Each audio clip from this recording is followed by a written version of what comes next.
கிழக்கு திசை காற்றின் வேக மாறுபாடு காரணமாக தமிழகத்தின் ஓரிரு இடங்களிலும், புதுச்சேரி, காரைக்கால் பகுதிகளில் மிதமான மழை மற்றும் நீலகிரி, கொடைக்கானல் உள்ளிட்ட மலைப்பகுதிகளில் இரவு நேரங்களில் உறைபனி ஏற்பட வாய்ப்பு உள்ளதாக சென்னை வானிலை ஆய்வு மையம் அறிவித்தது.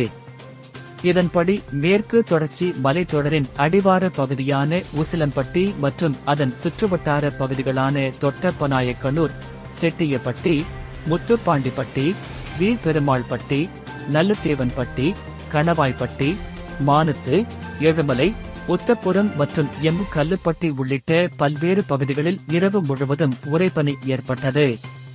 காலை 7 மணிக்கும் மேலாகவும் இந்த உறைபனி ஏற்பட்ட சூழலில் அதிகாலையில் விவசாய நிலங்களுக்கு செல்லும் விவசாயிகளின் இயல்பு வாழ்க்கை பாதிக்கப்பட்டது. சூரியன் உதித்த பின்பே கொஞ்சம் கொஞ்சமாக இயல்பு நிலை உருவானது. மதுரை செய்திகளுக்காக வீரசேகர்.